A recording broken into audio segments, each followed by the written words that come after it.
नमस्कार, hornbill TV देख रहे हैं आप। मैं हूं आपके साथ विशाल गर्ग। खबरों की शुरुआत करेंगे। देहरादून के मुख्य सेवक सदन में रक्षाबंधन पर सीएम सशक्त बहना उत्सव योजना के तहत राज्य स्तरीय कार्यक्रम का आयोजन किया गया, जिसमें मुख्य अतिथि के रूप में सीएम धामी ने शिरकत की और स्वयं सहायता समूह सशक्तिकरण योजना के तहत महिलाओं को चेक भी बांटे। इस मौके पर सीएम के साथ कैबिनेट मंत्री गणेश जोशी भी मौजूद रहे।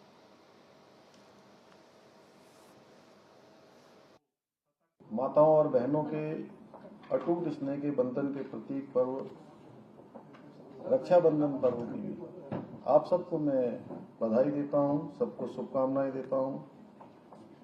और आप सब ने, मैं आप सबके चेहरों को देख रहा हूं, जो आपके चेहरों पर प्रसन्नता है, एक उत्साह मुझे दिखाई दे रहा है। आपकी ऊर्जा निश्चित रूप से हम सबको ऊर्जा प्रदान कर रही है। और ये जो ऊर्जा है आप सबसे जो प्राप्त होती है, इस ऊर्जा से मुझे और हम सभी लोगों को जो इस सामाजिक क्षेत्र में, राजनीतिक क्षेत्र में काम करते हैं, और अधिक ऊर्जा मिलने से हमारा उत्साहवर्धन होता है। और निश्चित रूप से जिस काम में हम लगातार प्रयासरत रहते हैं, उस काम को करने में और अधिक हमको आसानी होती है। रक्षाबंधन पर्व हमारा प्रेम, स्नेह और विश्वास का, इसके प्रतीक का पर्व होने के साथ ही ये हमें हमारे जो सामाजिक कर्तव्य होते हैं, उन सामाजिक कर्तव्यों का भी बोध कराता है। मैं आज के इस अवसर पर आप सभी से पूरे विश्वास से कहना चाहूँगा कि हमारी सरकार प्रदेश की मातृशक्ति के उत्थान के लिए, उनकी सुरक्षा के लिए, उनके सशक्तिकरण के लिए संकल्पित होकर, कि हमारा संकल्प है। और आप सब जानते हैं, जब कोई संकल्प होता है तो संकल्प में कोई विकल्प नहीं होता है। और ये संकल्प विकल्प रहित है कि हमें हमारी मातृशक्ति की, हमारी माताओं के, बहनों के उत्थान के लिए हर वो काम करना है जो उत्थान की ओर उनको ले जाएगा। जैसा गणेश जोशी जी ने अभी बहुत विस्तार से इसके बारे में आप सबके सामने बताया। हमने शिक्षा से लेकर स्वास्थ्य तक, उद्यमिता और नौकरियों में तक में प्रदेश की जो हमारी महिलाएं हैं, उनकी भागीदारी अधिक से अधिक हो, उसके लिए हम विधानसभा में विधेयक लेकर आए। आप सबको पता है, क्योंकि रक्षाबंधन का पर्व है, इसलिए मैं जरूर आप सबको केवल स्मरण दिलाने के लिए कि उस समय हमारे सामने एक बड़ी मुश्किल खड़ी हो गई थी, जब हमारा 30% का आरक्षण रुक गया था। और उसके लिए हमने हर संभव प्रयास किया और हमने जो पैरवी करी, उस पैरवी में कहा कि यहाँ हमारी माताओं को, हमारी बहनों को किस प्रकार की परेशानियों से गुजरना पड़ता है, उनके जीवन में कितने प्रकार की चुनौतियां हैं। वो सामान्य से ज्यादा चुनौतियां उनके जीवन में होती हैं, इसलिए उनको आरक्षण मिलना चाहिए। इसलिए उत्तराखंड के अंदर 30% का क्षैतिज आरक्षण आज सभी नौकरियों में सुनिश्चित हो गया है।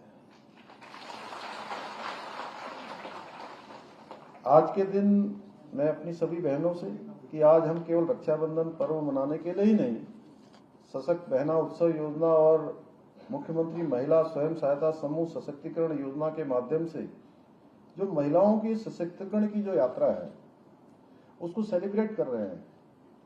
और हमने लक्ष्य लिया है कि 1.5 लाख जो हमारी बहनें हैं, उनको हम लखपति दीदी बनाएंगे। हम उससे आगे जा रहे हैं। और ये लक्ष्य जब हमने लिया था तो हमको लगता था कि ये लक्ष्य बड़ा लक्ष्य है, लेकिन जैसा गणेश जोशी जी कह रहे हैं और आप सब लोग जिस कौशल से काम कर रहे हैं, जिस मेहनत से, जिस लगन से आप लोग काम कर रहे हैं, सच में आपने लक्ष्य बहुत पीछे छोड़ दिया है। और मैं बताऊं तो मैंने नवंबर के महीने से 30 नवंबर से मैंने प्रत्येक जिले में जाकर सभी जिलों में 13 के 13 जिलों में अपनी जो बहनें हैं, महिलाओं के बीच में जाकर मातृशक्ति बंधन के जो कार्यक्रम हमने आयोजित किए थे, मैं सभी जनपदों में गया और मुझे शुरू में लगता था नैनीताल जनपद से जब कार्यक्रम शुरू हुआ तो कितने हजारों की संख्या में, मुझे लगता है कि 40,000 के आसपास की संख्या थी। और मैंने उत्तराखंड के अंदर महिलाओं का कोई इस प्रकार का कार्यक्रम, कोई बड़ा आंदोलन हुआ हो, कोई हुआ हो, उसमें अलग बात है आना, कोई रैली हो रही हो उसमें आना अलग बात है, लेकिन मातृशक्ति बंधन के इस उत्सव के कार्यक्रम में इतनी बड़ी संख्या मैंने पहली बार देखी। और मुझे लगा कि नैनीताल जनपद का कार्यक्रम सबसे बड़ा कार्यक्रम है और अब लगता है कि जितने भी कार्यक्रम होंगे इतने बड़े कार्यक्रम नहीं होंगे। लेकिन उसके बाद मैं जिस जनपद में गया उस जनपद में मुझे अपनी बहनों का, अपनी मातृशक्ति का सैलाब दिखा। और सैलाब के साथ साथ एक चीज और दिखाई दी कि हर जनपद में एक से बढ़कर एक उत्पाद हमारी बहनों ने बनाए हैं। और इतने अच्छे उत्पाद, पहले तो मैं कुछ जगह पर सोचता था, मैंने पिछले साल जब सशक्त बहना मुख्यमंत्री सशक्त बहना उत्सव योजना जिस दिन हम प्रारंभ कर रहे थे तो राधिका जी भी थी हमारे साथ, गणेश जोशी जी भी थे। तो उस दिन मैं कह रहा था कि ये मल्टीनेशनल कंपनियों को, कुछ एक हमारे बहनों के बनाए हुए जो उत्पाद हैं वो उन मल्टीनेशनल कंपनियों को भी फेल करते हैं, उनसे भी अच्छा बनाते हैं। लेकिन पूरे प्रदेश में जाने के बाद मैं कह सकता हूं कि हर एक जनपद में हमारी बहनें, उनके अंदर इतना स्किल्ड है, इतनी उनके अंदर उद्यमिता है, इतना कौशल है कि हर स्थान पर उन्होंने मतलब शानदार मल्टीनेशनल कंपनियों से बहुत ज्यादा अच्छा काम। उत्तराखंड की ग्रीष्मकालीन राजधानी गैरसैंण में 21 अगस्त से विधानसभा का मानसून सत्र होना है, लिहाजा सरकार के साथ ही विपक्ष भी तैयारियों में जुट गया है। सत्ता पक्ष के नेता विपक्ष से अपील कर रहे हैं कि बहुत दिन सत्र हो रहा है, लिहाजा शांतिपूर्ण सदन चलने दें। इस रिपोर्ट में देखिए। उत्तराखंड की ग्रीष्मकालीन राजधानी गैरसैंण में 21 अगस्त से 3 दिवसीय विधानसभा सत्र को लेकर सियासत चरम पर है। तैयारियों के बीच आरोपों की राजनीति है।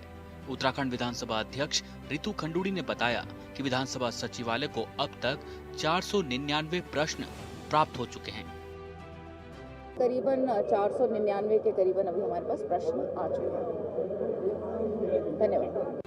21 अगस्त से सत्र की शुरुआत है और अब तक 499 प्रश्न प्राप्त हो गए हैं, जिसमें सत्ता पक्ष और विपक्षी विधायकों के ज्यादातर प्रश्न हैं। जाहिर है इन 3 दिनों में सत्र में 500 प्रश्नों के जवाब सत्ता पक्ष वाले देंगे। अध्यक्ष का कहना है कि सत्र को लेकर सभी तैयारियां पूरी कर ली गई हैं। देखिए, तैयारी पूरी है। विधानसभा सचिवालय पूरी तरह से तैयार है। हमारे अफसरान जा चुके हैं भराड़ीसैंण और वहां जाकर पूरी तैयारी हम लोग देख चुके हैं। वहां पर हमारे अफसर भी नियुक्त किए गए हैं जो पूरी तैयारी को देख रहे हैं, ताकि जो भी यहाँ से लोग पहुँचे वहाँ पर उनको सुविधा रहे, हर तरह की सुविधा मिल पाए। इसकी तैयारी हमारी पूरी है और करीबन 499 के करीबन अभी हमारे पास प्रश्न आ चुके हैं। धन्यवाद। वहीं संसदीय कार्य मंत्री डॉक्टर प्रेमचंद अग्रवाल ने विपक्षी दलों से उत्तराखंड विधानसभा के मानसून सत्र को शांतिपूर्ण तरीके से चलाने में सरकार के सहयोग की अपील की है। उत्तराखंड विधानसभा का मानसून सत्र गैरसैंण के भराड़ीसैंण स्थित विधानसभा भवन में 21 अगस्त से शुरू होने जा रहा है, जो 23 अगस्त तक चलेगा। तैयारी हमारी पूरी है क्योंकि व्यवस्था की दृष्टि से विधानसभा सचिवालय काम कर रहा है। जहां वहां अंदर प्रश्नों की बात आएगी, हम लोग पूरी तरह से तैयार हैं। मैं उम्मीद कर रहा हूं कि ये सत्र बहुत अच्छा होगा और पक्ष के साथ साथ मैं विपक्ष के तमाम उन माननीय विधायकगणों से, विशेषकर हमारे साथियों से मैं आग्रह कर रहा हूं कि हमारा ये जो सत्र बहुत दिनों बाद हो रहा है उसको सौहार्दपूर्ण तरीके से वो उसमें संपन्न कराने में अपना बहुमूल्य योगदान देंगे। विधानसभा अध्यक्ष लेकर संसदीय कार्य मंत्री तक विपक्ष से अपील कर रहे हैं कि सत्र को शांतिपूर्ण चलने दे। इधर विपक्ष सवालों की लंबी लिस्ट तैयार कर बैठा हुआ है। दरअसल विपक्षी नेताओं का मानना है कि पिछले दिनों केदारनाथ घाटी में भारी तबाही से लेकर कई जिलों में भूस्खलन समेत प्रदेश में कई ऐसे मुद्दे हैं जिस पर सरकार के पास ठोस जवाब नहीं है।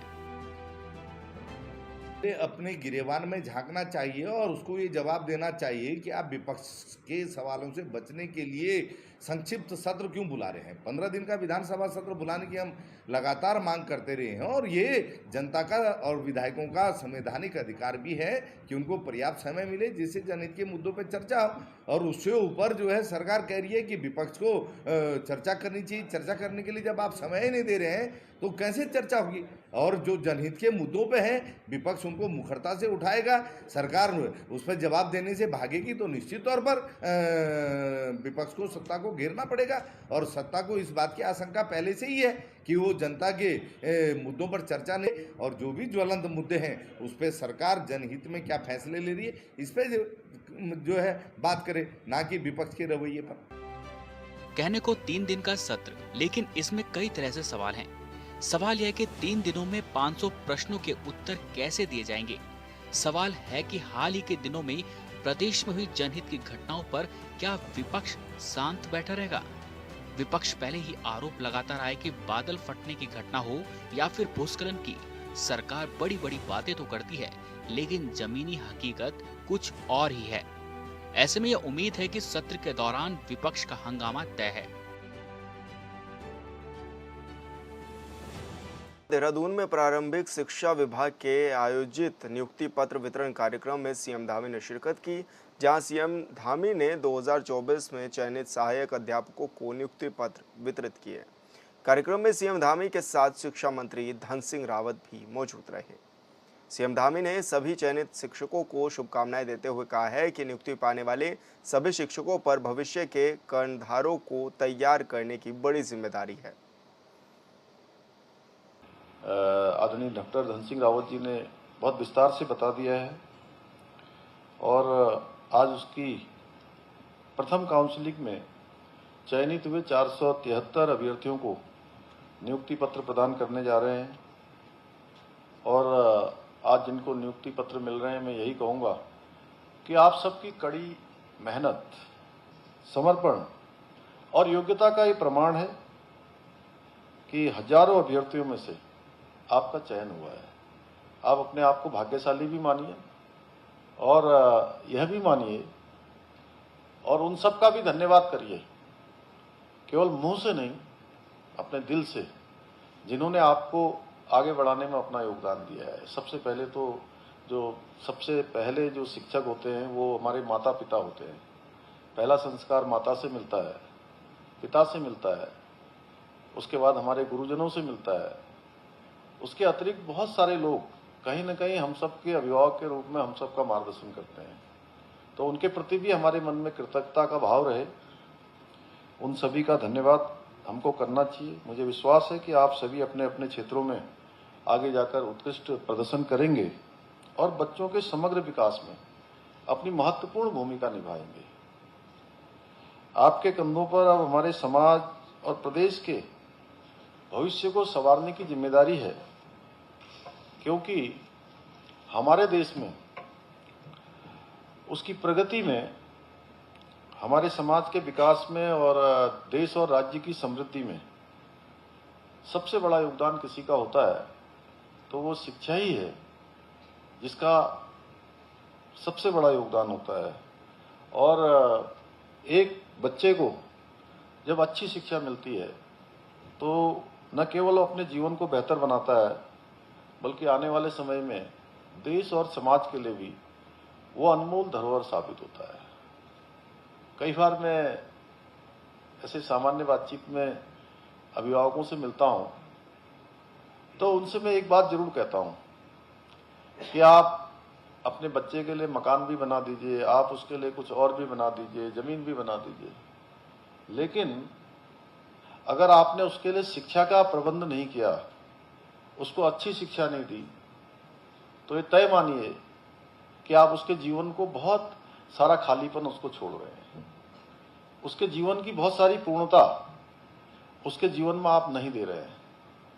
उसके जीवन को न्यून काम कर रहे हैं अगर आप शिक्षा नहीं दे रहे हैं, क्योंकि शिक्षा से ज्यादा महत्वपूर्ण कुछ नहीं हो सकता है। अगर आप सब लोग भी यहाँ बैठे हैं या मंच पर बैठे हुए लोग हैं, हमारे 2-2, 3-3 IAS अधिकारी बैठे हैं, अगर इनके माता पिता ने या इन्होंने शिक्षा ग्रहण नहीं करी होती, या हमारे शिक्षाविद बैठे हुए हैं सामने की लाइन में, या मैं भी थोड़ा कुछ बोल पा रहा हूं आपके सामने, तो इसमें अगर सबसे बड़ा योगदान किसी का है तो वो शिक्षा का है।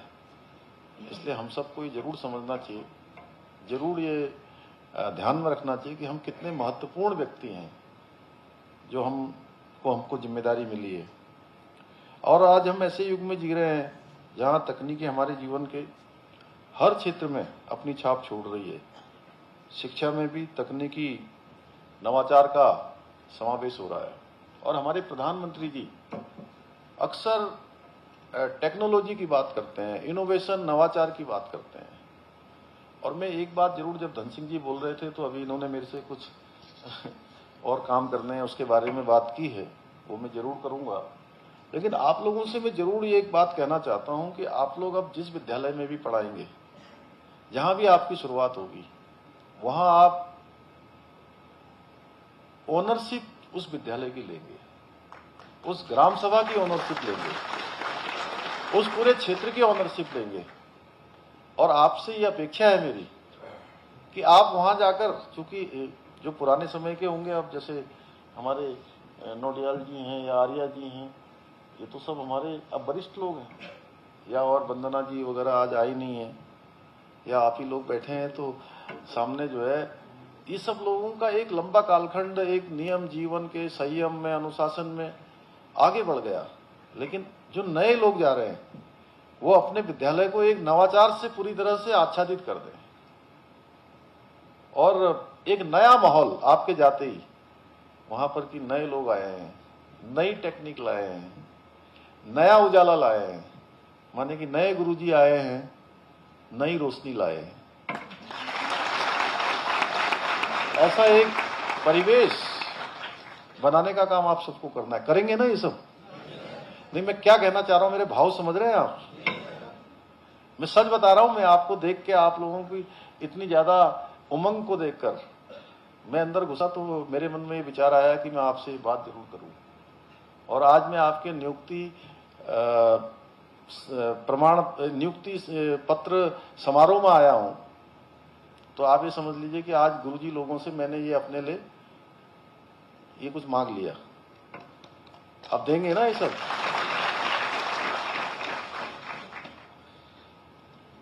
स्मार्ट क्लासरूम है, ई लर्निंग प्लेटफॉर्म्स, डिजिटल संसाधनों का उपयोग, अब ये सब जो है अब शिक्षा का ये अभिन्न अंग बन चुका है। आज हमारे सामने अनेक चुनौतियां भी हैं, चाहे वो ग्रामीण क्षेत्र में शिक्षा का प्रसार हो, आर्थिक रूप से जो हमारे कमजोर बच्चे हैं उन तक शिक्षा पहुंचानी हो, या बालिका शिक्षा में और जो बहुत सारे स्थान अभी हमारे रह गए हैं उन स्थानों तक भी शिक्षा को पहुंचाना है, उन सबको भी उससे आच्छादित करना है। इन चुनौतियों का सामना करने में अब आपकी भूमिका बहुत ही महत्वपूर्ण होने जा रही है। मेरी आप सबसे ये भी अपेक्षा है कि अब आपका शिक्षण कार्य केवल पाठ्यक्रम तक सीमित न रहे, उससे भी आगे जाना है आपने। बच्चों के व्यक्तित्व निर्माण और उनके नैतिक मूल्यों के विकास में हमको अहम भूमिका निभानी है। देखिए, आप बहुत सौभाग्यशाली हैं कि आप लोगों को ये शिक्षा प्राप्त करने के बाद अब काम भी मिल गया आगे का। लेकिन आज हमारे पास बहुत सारे लोग हैं जो आज MA भी किए हुए हैं, MCOM भी किए हुए हैं, MSc भी किए हुए हैं, लेकिन वो लोग जो है आज कहीं ना कहीं उस प्रकार से काम पर नहीं लग पा रहे हैं जिस प्रकार की अपेक्षा है। तो उस दिशा में भी शिक्षा को ले जाना है। जरूरी नहीं है कि आपको वही विभाग मिला हुआ है कि प्रोफेशनल कोर्स आप ही ने करवाने हैं, आप उससे आगे भी जा सकते हैं। ये मान के चलिए कि मल्टीटास्क है ये आपके पास। अभी मल्टीटास्क के चक्कर में भूल भुलैया न बन जाए, उसमें भी हमको जो है बिल्कुल दिशा ठीक रखनी है कि बिल्कुल कहते हैं लक्ष्य तय, दिशा स्पष्ट। इसलिए मेरे सामने अगर कोई बालक बालिका आ रहे हैं, छात्र छात्राएं आ रहे हैं, तो उसके बारे में भी देखते ही हम लोगों के दिमाग में ये आ जाना चाहिए कि वास्तव में इसके अंदर किस प्रकार की प्रतिभा है। बीजेपी ने 17 अगस्त यानी कल दिल्ली में बड़ी बैठक बुलाई है। इस बैठक की अगुवाई बीजेपी के राष्ट्रीय अध्यक्ष जेपी नड्डा करेंगे, जिसमें पार्टी के सभी राष्ट्रीय पदाधिकारी के साथ ही सभी प्रदेश अध्यक्ष और प्रदेश संगठन मंत्री भी शामिल होंगे। माना जा रहा है कि इस बैठक में पीएम मोदी भी शामिल हो सकते हैं। वहीं उत्तराखंड बीजेपी प्रदेश संगठन महामंत्री आदित्य कोठारी ने बताया है कि बैठक में प्राथमिक सदस्यता सक्रिय के सत्यापन को लेकर चर्चा भी की जाएगी और इन सब के बाद बूथ अध्यक्ष के चुनाव की प्रक्रिया भी संगठन में शुरू होगी।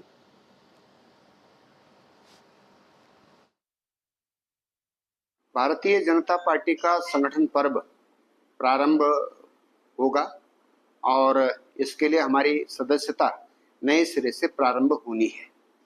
इसके लिए राष्ट्रीय पदाधिकारियों की बैठक प्रस्तावित है।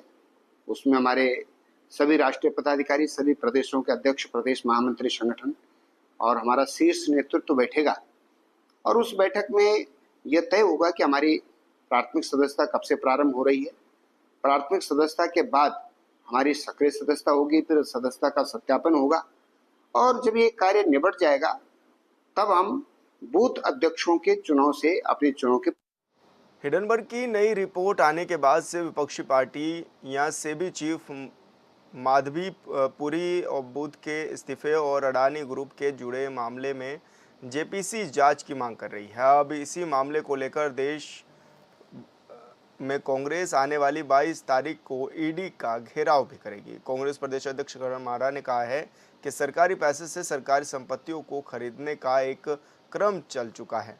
भारतीय जनता पार्टी सीबीआई और ईडी का दुरुपयोग विपक्ष को दबाने की कोशिश के लिए कर रही है, जिसका हम विरोध कर रहे हैं।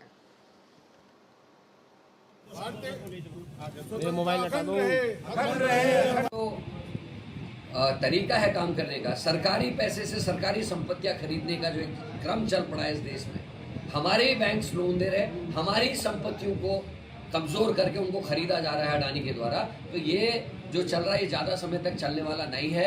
हमारी सरकार आएगी, हम इस सब चीज़ को उल्टा कर देंगे, पलटने का काम करेंगे। और जिस तरीके से सीबीआई और ईडी का बेजा इस्तेमाल भारतीय जनता पार्टी की सरकार विपक्ष के लिए कर रही है एक टूल के रूप में, उसका हम विरोध करेंगे। 22 तारीख को राष्ट्रव्यापी आंदोलन है।